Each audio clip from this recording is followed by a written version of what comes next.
Here's what I want. I want a mockumentary of Lando Calrissian going cape shopping. We have some updates on all these things we've been talking about the last couple of weeks with shows coming back or not coming back or people making tearful apology videos, all having to do with both the Writers Guild and the Screen Actors Guild strike going on. So all these shows that were like, we're coming back because it's the right thing to do. Now they're like, maybe not. Maybe we should pump the brakes on that and just hang out for a bit. So Drew Barrymore, Bill Maher, Jennifer Hudson, and The Talk have all said in the past couple of days that they're going to delay their return while negotiations are going on, because perhaps there is a light at the end of the tunnel here because people are talking. Sure. Yeah. And I think also it's just it's a way for them to be like, oops, we fucked up, because, you know, the people that they were going to have come to work on those shows are themselves in other unions, you know, so you're basically making like IATSE members cross a SAG/Writers Guild picket line. And I think, you know, the people in those unions wouldn't do the opposite for the IATSE people necessarily. I mean, I know there's a whole, like, the reason the Directors Guild isn't on strike is because each union is its own thing, but this was a bad idea.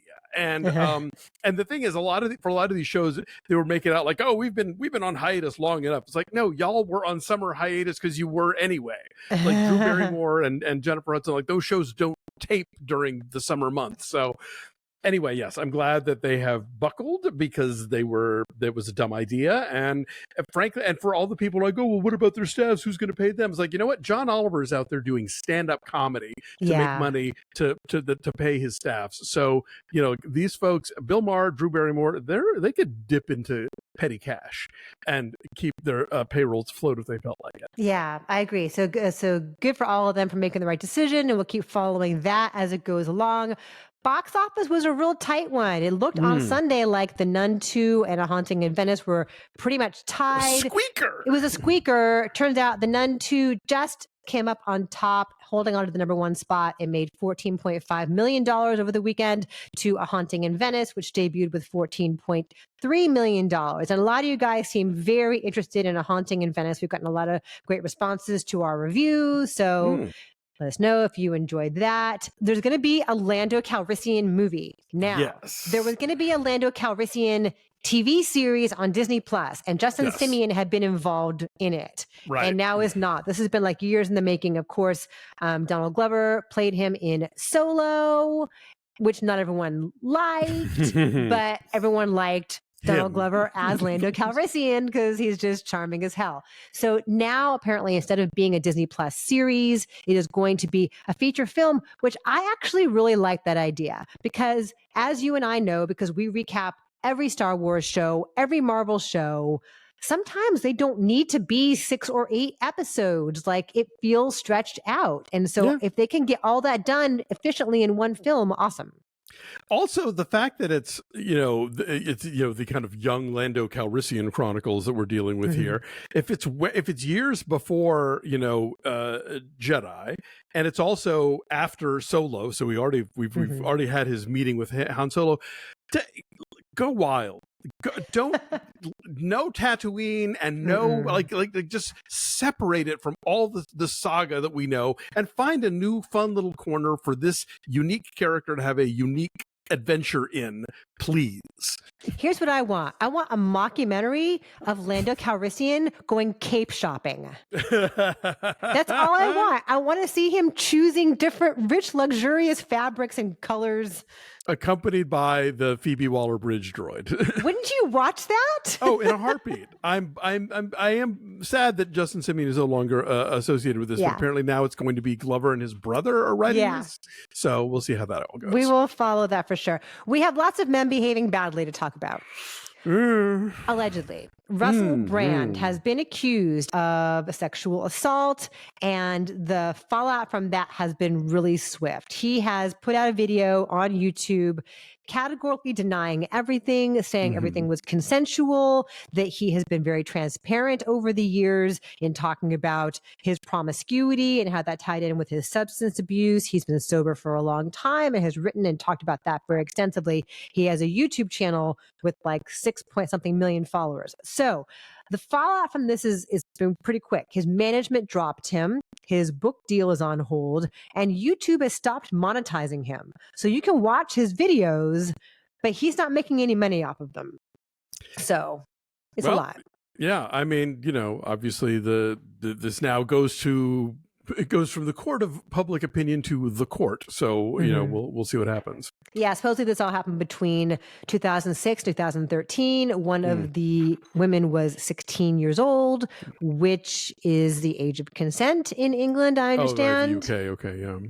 Not here, but so there's all of that. So we will follow that for you. But he has repeatedly said nothing happened, but no one believes him. So there's that. And then also Jann Wenner has this book out. He did this interview at the New York Times where he said all this stupid shit about how Black musicians and women musicians aren't articulate because all the people in the book are white dudes and really prolific white dudes like Bob Dylan and Mick Jagger. It's a collection of all of his interviews over the years as, the co-founder of Rolling Stone magazine. But he's even asked, why is it all white people? Why is it all white men? And he's like, I couldn't find anybody smart enough to talk about it. Yeah, he even mentioned Stevie Wonder by name. I'm like, Joni Mitchell can't form sentences. That's a real hot take, Jann Wenner. So then he apologized. Yeah, well, welcome to the very least you could do. Yeah, he got a lot of shit about that. So that happened. And then did you see what happened with Winning Time? I heard. I never watched the show, but I know you were a fan. I watched season 1 and then didn't get to season 2. And now I'm even more curious than ever because it got canceled. That's why they canceled, because you didn't watch season 2. It's my fault. I'm a Laker fan. My husband's a Celtics fan. This focuses on a season that he likes a lot because it's 1984 when the Celtics beat the Lakers in the NBA Finals. And they say mixed marriages can't work. Right? We have managed to make it work for 26 years now. I gotta do math. A long time. The season 2 finale of Winning Time just aired on whatever Max is called now. Max. And and so it ends with the Celtics beating the Lakers in the 84 NBA Finals. So losing time. Is literally losing time. Exactly. And there's no way you can end a Lakers series with them losing to their longtime hated rival. Apparently there is. Yeah, so it got canceled. And so they stuck this very perfunctory and kind of awkward ending on it with a title card on it. And oh boy. Magic Johnson being sad in the showers and Jerry Buss drinking whiskey at half court. So that's it. So it's just over. And that's surprising to me because I feel like people watched it and liked it. And this is a really shitty way to end it. Well, one of the sort of conspiracy theory might be putting fine a point on it. But one of the things I've been hearing people in the industry saying of late is the part of the reason these strikes are dragging out and the producers aren't coming to the table sooner and trying to resolve things is that it gives them an excuse to kill a lot of development deals and a lot of ongoing contracts with producers and writers so they can sort of start fresh. So, it may well be that we're seeing, cancellations of things that maybe were sort of on the bubble and they wouldn't have normally, but now they're going to use this as an excuse to do it.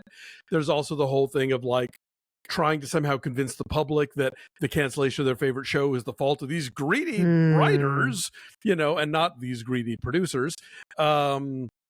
So yeah, I think we're going to see a lot of weird collateral damage out of all this that, again, is not the fault of the striking actors or the striking writers. It's the fault of the big companies that will not pay them what they're worth. Yeah, it's just surprising. Anyway, maybe there'll be a buzzer-beating shot and there'll be a victory in the end. That's a basketball metaphor for you, Alonso. Yeah, I figured. And we'll all be there with our foam fingers. You've got a really cool deal going these days with fuboTV. Maybe you're thinking about cutting the cord, don't know where to go. There are so many options. Check out Fubo because they really, truly got it all. So much live sports, all the live sports you could possibly want. Maybe your team's not on air near you anymore. I bet your Fubo's got them. Plus they have 161 different channels and 1,000 hours of cloud storage. Literally, how much storage do you need? They've got a ton of it. So we've got a deal for you down below. Check out the link. It gets you 15% off your first month of Fubo Pro. Try saying that 3 times fast. Fubo Pro, Fubo Pro, Fubo Pro. So fun, right? Anything you want. Housewives, Dr. Pimple Popper. It's all there. Check them out.